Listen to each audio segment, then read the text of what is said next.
Hello student, in this lecture we will discuss two sample t-test for testing the independence of the sample. And two sample t-test is used when your population variances are unknown, but we assume that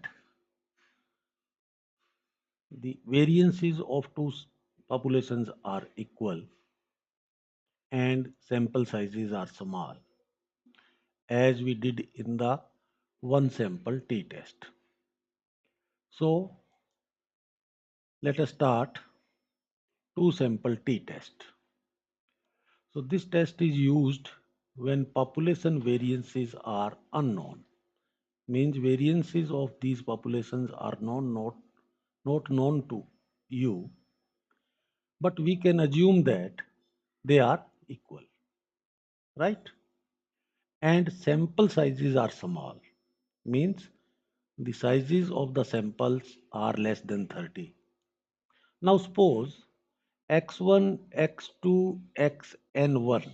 N1 is the size of first sample. And y1, y2, yn2. N2 is the size of second sample.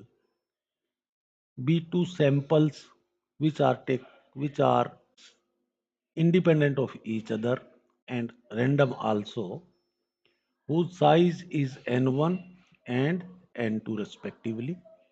And these samples are drawn from two normal populations.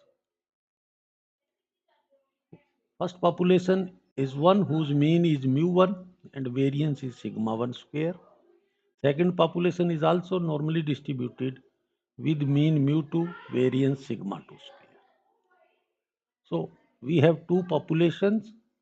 Here two or three things are there. Number one, the variances are unknown,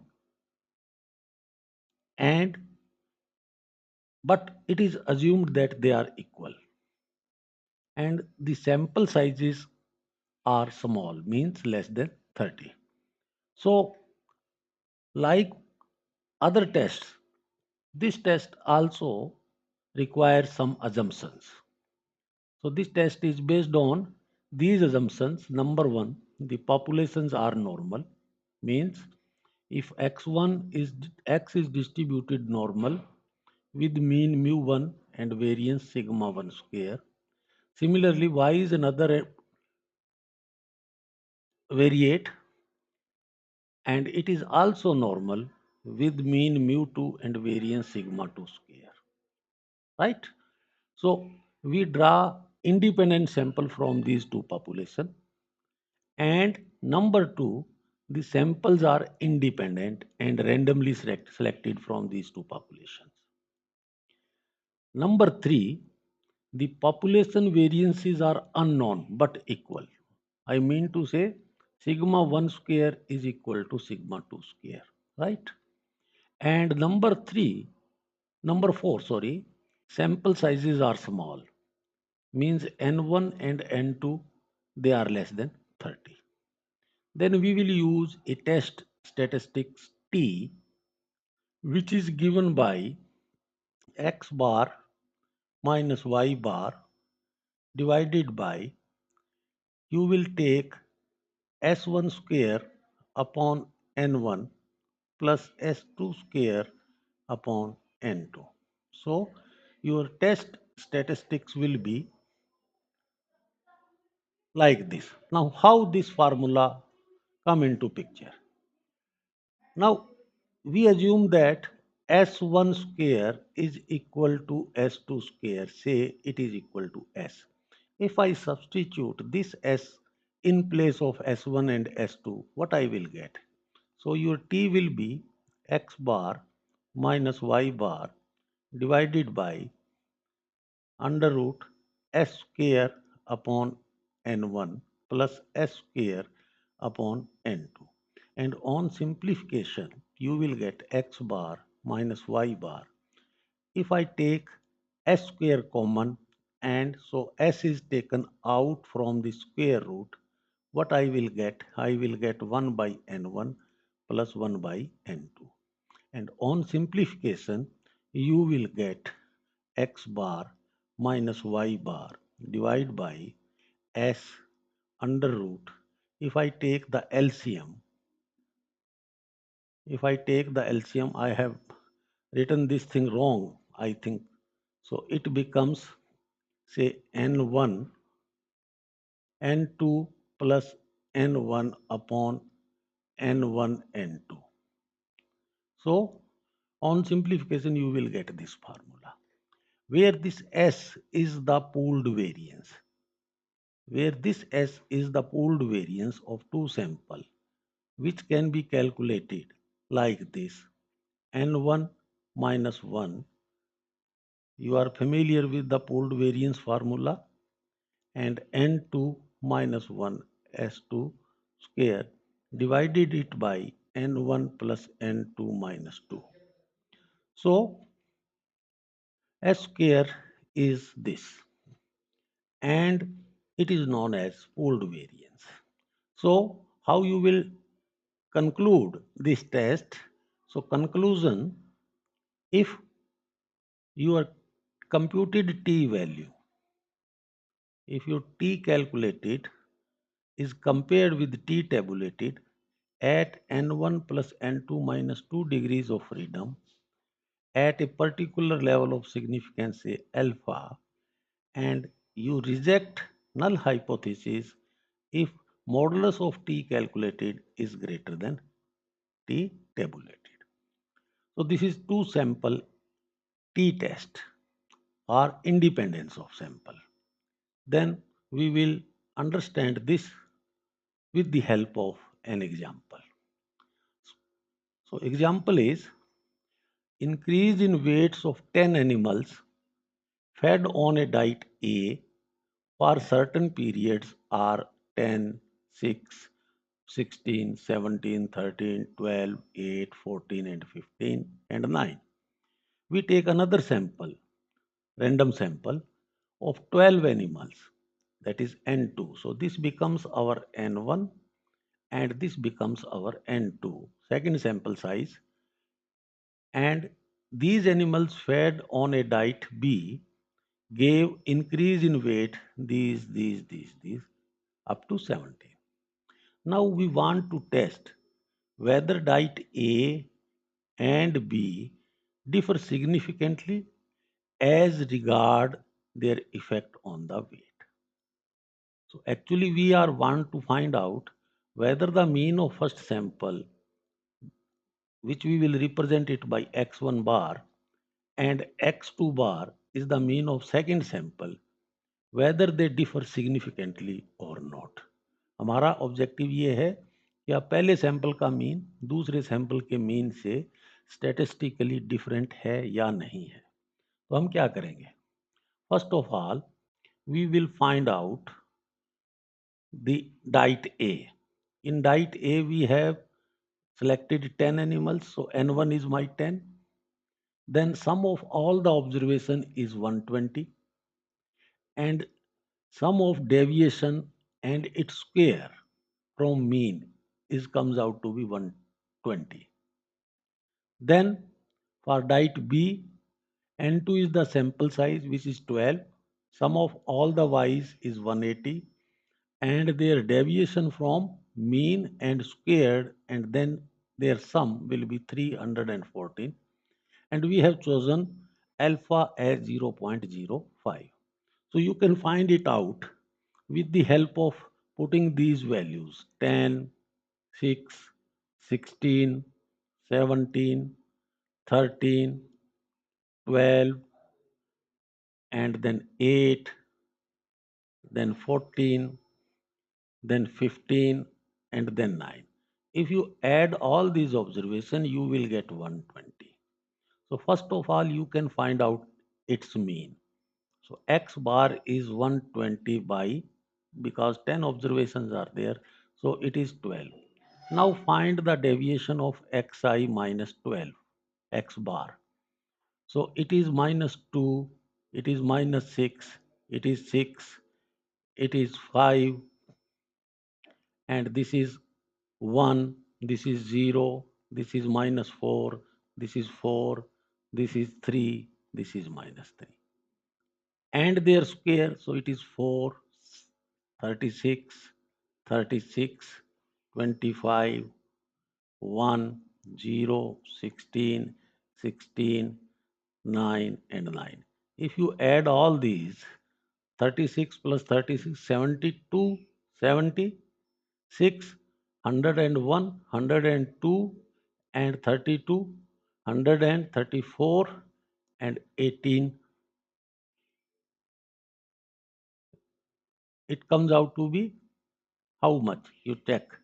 10 minus 12 minus 2, 6 minus 12 minus 6, 16 minus, this is 4, sorry. So this is 24. So it is also comes out to be equal to 120, right? Now you can find out the variance. We know that it is 1 upon n1 minus 1 sigma xi minus x bar whole square. So 1 upon 9 into 120. This is the variance of first sample. Similarly, you can find the variance of second sample since we have already computed this figure. So 314, divide it by, say, 12 observations are there, 11. So this is the variance. So we want to test. Now the mean of second sample, that is y bar, is again 180 divided by 12. So it comes out to be equal to 15. Now my objective is to test statistically whether this 12 mean, which is of first sample, and 15 mean of second sample, whether they differ significantly or not, right? So what we do is, we first of all set the null hypothesis. सबसे पहले हम null hypothesis बनाएंगे. हम मानेंगे कि the mean of first population will be equal to mean of second population, or against the alternate, that mean of first population is not equal to mean of second population. So set these two null and alternate hypotheses. Then compute a t statistics, or first of all certain other calculation. Find x bar, it is 12, y bar, it is 15, s1 square, which is computed as 1 upon, you can say, n1 plus n2 minus 2 sigma xi minus x bar plus sigma yi minus y bar and its square and its square. So these two figures are given to us, 120, 314, divided by 10 plus 2 minus this. So you will get this pooled variance. Now using all these data, we will use a test statistics T, which is given by, this is your x bar and this is your y bar, right? And this is s square. Actually, this is s square. So my s is under root. So this becomes s. Then n1 into n2 divided by n1 plus n2. So you put all these value and get this T calculated value, right? Now compute the degrees of freedom. So degrees of freedom are nothing but it is n1 plus n2 minus 2. Since n1 is 10, this is 12 minus 2. So 20 is the degrees of freedom. So you compute the degrees of freedom. Now find the table value, T tabulated at 5% level of significance and 20 degrees of freedom. So this will comes out to be equal to 2.086, right? So tabulated value is 2.086 at alpha 0.05 and 20 degrees of freedom. Now compare this tabulated value with this calculated value. Calculated value is my 1.6 and tabulated value is 2.086. Since T calculated is less than T tabulated, so we will not reject the null hypothesis. We will accept H naught. Since T calculated, which is 1.6, is less than T tabulated, which is 2.086, So we will accept the null hypothesis. When we accept the null hypothesis, their equality of mean will be true. So you can say two diets do not differ significantly in their effect on weight. Means when mu1 is equal to mu2, it means they are same. They are not statistically different, right? Then another type of t-test we will use which is known as paired t-test. So paired t-test कब use करते हैं? Suppose I have 20 student,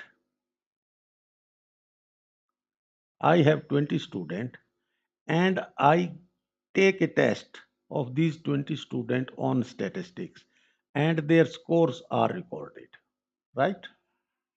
Then I teach these students statistics for a period of say 1 month, and then again I will take the test of statistics. Now the first student, I have a score of first student before taking the test and after taking the test. Similarly, second student I have before taking the test and after taking it. So there is a paired observation before and after. And my objective is to test whether there is a significant impact of teaching in improving the grades of these students or not. So these two samples are depend on each other. This is before and this is after sample. So on same individual or same object. So in paired t-test is used to compare means of two related groups which are dependent samples in order to determine is there any significant difference between these related groups or not. Likewise, other test, it has certain assumptions, and these assumptions are again population are normal. Number two, samples are dependent on each other. Means you take the observation on the same individual before and after giving them a training, a diet, or a treatment. And the objects are also randomly selected. Number three, the sample sizes are small, means n1, n are less than 30. And in these paired t-test, what kind of hypothesis we will test?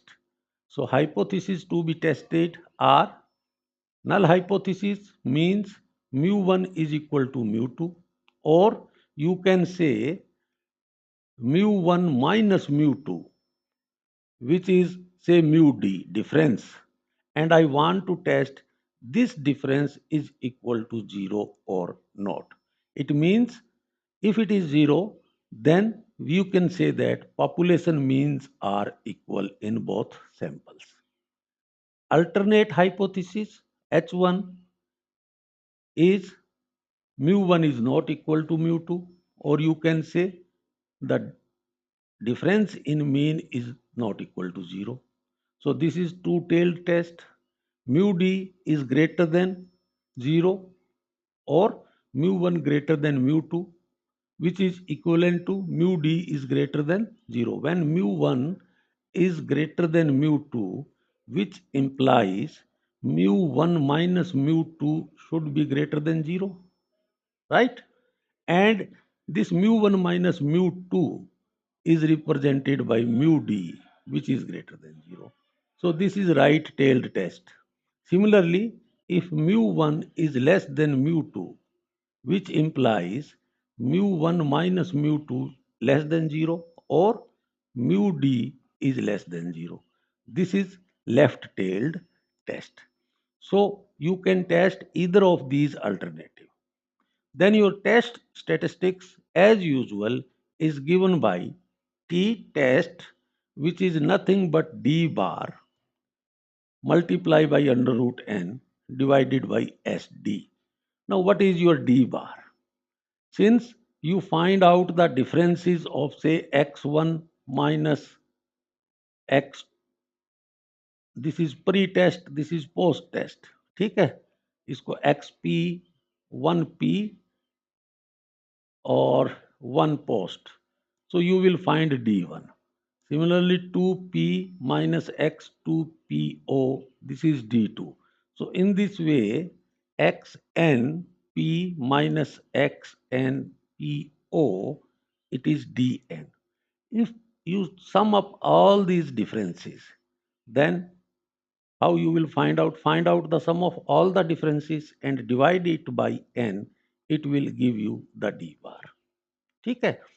And similarly, you can find out the standard deviation of these D's and put all these value here.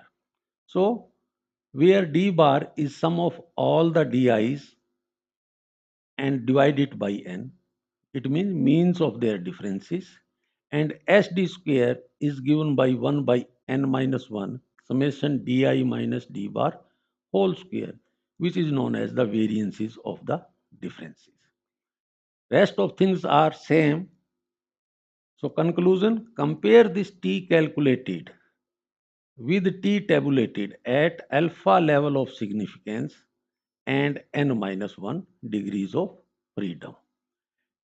You can reject H naught if your T calculated is greater than T tabulated. So rest of the procedure is same, but you have to keep in mind that your two samples are related. They are depend on each other. Pre and post type of things are there. So let us take an example of this paired sample t-test. An experiment for comparing two varieties, say V1 and V2, tested on 7 neighboring plots, gave the following yield. So in V1, you will get 1.96, 2.0, 1.64, 1.78, and these are the 7 observations for variety 1. And variety 2, which is represented by Y, gave these observations. And their DIs we can calculate, you just take the differences, right? Now find out the sum of all the DIs. So differences you can compute D1 if I subtract 2.13 from 1.96 you will get this. D2 is 0, D3 is this, D4 is this, up to D7. Now compute D bar by first adding all the DIs and dividing this sum with number of the size of the sample, that is 7. You will get minus 0.24. Find out its standard deviation of all the DIs. So it comes out to be equal to 0.1836, right? Now compute T calculated using the formula D bar multiply by under root n divided by standard deviation. So you compute, and on simplification you will get minus 3.46. Now we compare this T calculated with T tabulated at n minus 1, that is 6 degrees of freedom at 0.05 alpha. Okay? So table value is 2.447 at alpha is equal to 0.05 at 6 degrees of freedom. Now our tabulated value is with us, our calculated value is with us. So conclusion you can take, since your T calculated, which comes out to be 3.46, is greater than T tabulated, which is 2.447. So we reject H naught. H naught, what is our H naught? That the mean difference is equal to 0. So it indicates that there is a significant difference between the yield of two varieties because we have already rejected the null hypothesis. Thank you.